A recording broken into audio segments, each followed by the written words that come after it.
the last week's talk on democracy from the lens of, from the Islamic lens.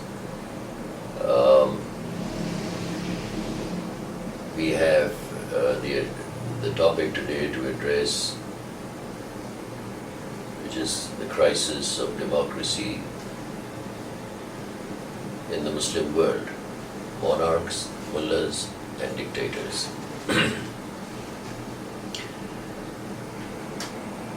Clearly, the concept of democracy, which has been borrowed to have become universal for usage, is a borrowing from the Western world. The concept of democracy in the Western world represents governance, whilst democracy from the Islamic perspective represents consultative council. And it is pertinent that within the Muslim world, we restrict the use of democracy, the word democracy, for what it represents from the perspective of Islam, in place of what has been adopted as a Western terminology representing a form of governance or a form for the assertion of governments coming into office. Elaborating on the Islamic perspective, the term shura is extremely comprehensive, and it is an injunction of that religion, of the religion, that warrants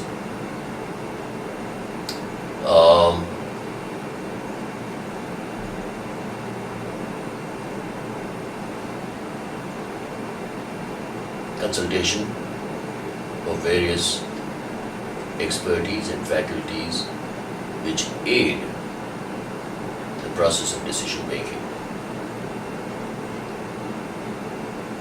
Naturally, this is all knowledge based. I would consult a shoemaker, blacksmith, for a problem I have with my shoes, or a tailor for a problem I have with my clothes, or a doctor if I have a problem with my body. And these are people who represent specific knowledge. So, the greater the spectrum of knowledge,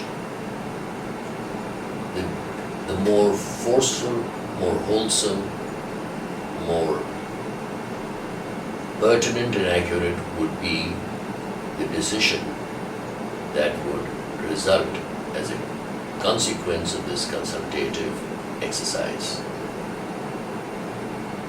It is pertinent to mention that when the Prophet made a claim about himself and his knowledge base, he equated himself as a city of knowledge. A city does not consist of any one particular skill. It is multifarious. You will have a carpenter there, you will have a locksmith there, you will have a cobbler there, you will have a baker there, you will have a doctor there, and so on and so forth. So, democracy from the Islamic perspective is essentially based on the injunction of shura, which is consultative council for the purposes of decision making. What has happened in the interim, particularly after the demise of the concept of the Ummah on the planet and or the demise or the fall of the Islamic civilization that had emerged, and in place what came about were nation states. This particular concept of democracy, or the term democracy, was hijacked to be used more so for the purposes of the formulation of government and for manipulating the corridors of power. We see consistently on the current map of predominant Muslim countries, and we see the successive or history. We see that three different types of leaderships have emerged: that of monarchs, that of the clerics, that of the dictators, and they all come in the visage of the permissible limits in Islamic jurisprudence. Of course, this is nonsensical because, and if it is nonsensical, then what is the correct and the logical way forward has to be also made plain and brought to fore.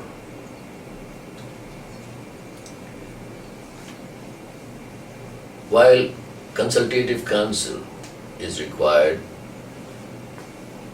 for opinion making, for decision taking, then democracy has to prevail at level 2. That means a consultative council of the learned have to seek for legislation the will and wish of the people after divulging the debate which is on any subject that is being proposed for legislation.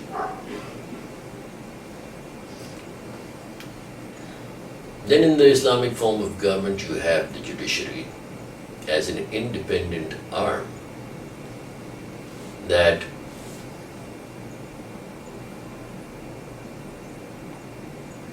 adjudicates between the governors and the governed. This is obviously non-partisan, and this is obviously without any aspects of political interference. They have to essentially adjudicate, provide justice on the basis of the permissible limits already prescribed in the Quran. The role of the clergy and the role of the monarchs and the dictators is superfluous in a typical Islamic society, because this particular message for the management of societies called Islam has provided liberties to the human race as were never available to them prior to the emergence of Islam. It is the curtailment and the deterring of these liberties that has in effect brought about validity to the status of monarchies, to the status of the clergy, to the status of dictators.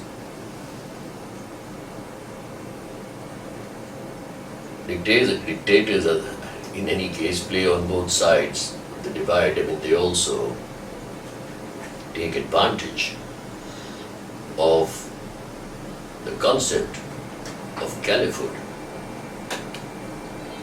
and therefore find themselves in consonance with the teachings of Islam, and yet they propose and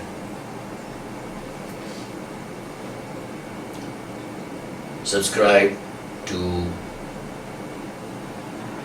a democratic order which is based on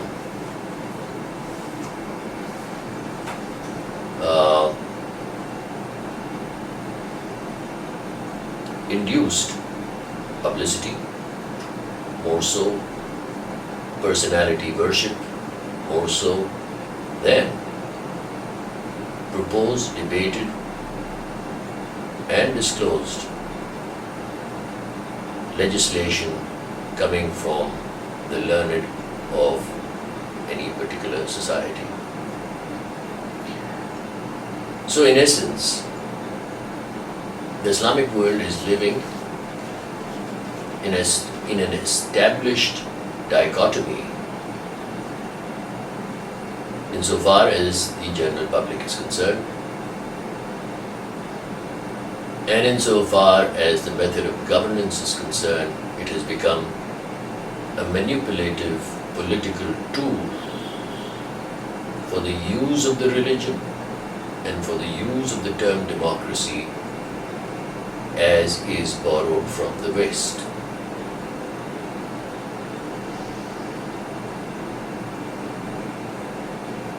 When it comes to the fundamental of managing society, then we need to make a clear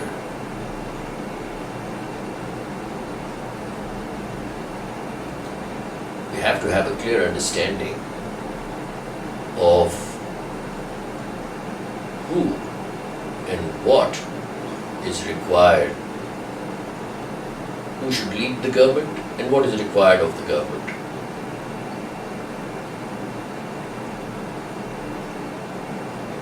The judiciary apart.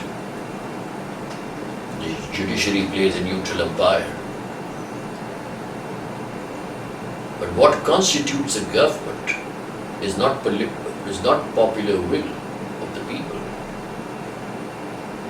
What constitutes a government are plans that support, aid, benefit, protect a population in every which way for welfare.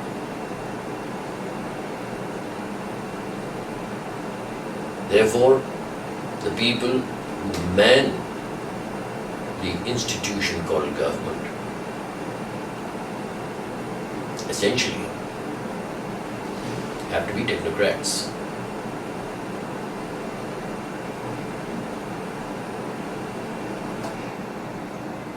Their mandate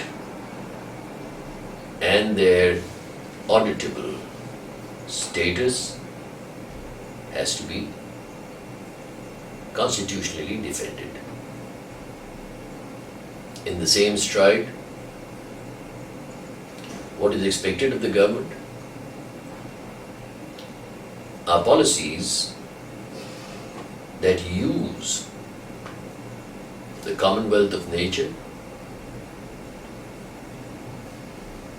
the politics of coexistence on the planet, without compromising on the ideological liberties of the religion, and all in aid and all for the benefit of the people that inhabit a political territory.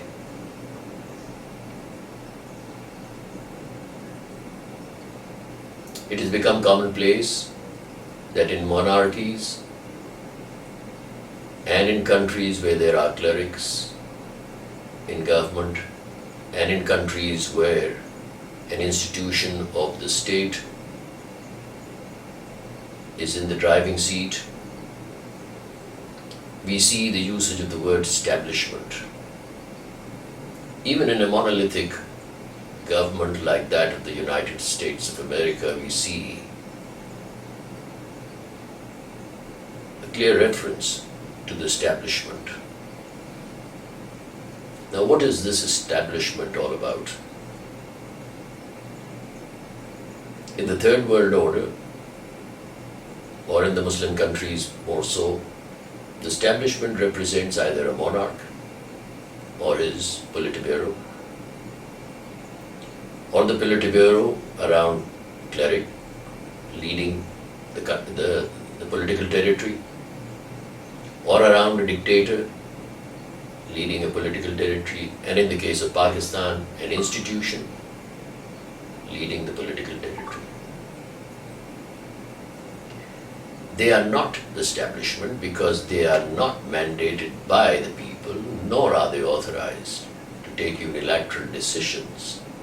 They deem fit because they rob the essence of Islamic democracy from the factors of governance. It becomes a profit-taking hub instead, at the detriment and cost of the people. It is therefore essential that institutions of the government, including the judiciary,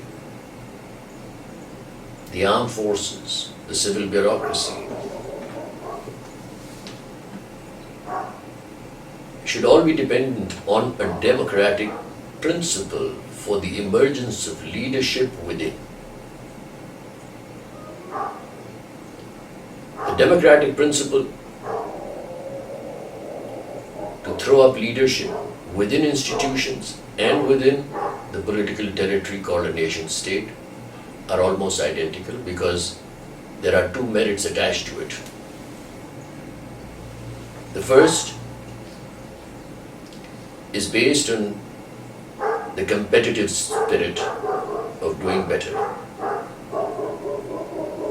and the other is the strangulation of corruption. There is an automatic feature of audit. The man finally selected to lead has an easier time because he gets the cream of merit to consult with, and he or she becomes accessible to a basis for decision taking through the elements of consensus development. So hypothetically, if there is a president heading a country, and under him you have the armed forces for the purposes of security, you have the civil bureaucracy for the purposes of providing welfare, and you have consultative houses, the parliaments, made up of people with acknowledged contribution to society. in any field, then decision taking at that level becomes easier, more effective, more judicious. And from the perspective of the divine message, as I have understood it, and God knows better, that it is in the judicious management of societies that rests welfare, success, glory, and safety.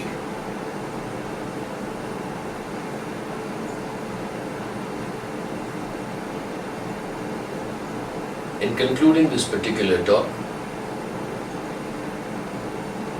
I have to turn my focus to the Islamic Republic of Pakistan.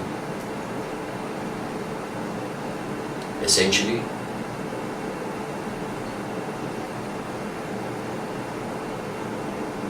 to point out that in the understanding of democracy, in the understanding of the responsibility of any government in office, in understanding the permissive limit of the armed forces and that of the civil bureaucracy, we need to revert to our ideology. We have to absolutely stop following what is dished out to us outside of our ideology for the understanding of the term governance and welfare. Our monetary regime and our decision-taking regime are out of gear and are subservient to forces that are not only alien but are extremely menacing and dangerous for this nation state's course forward or the future. Thank you.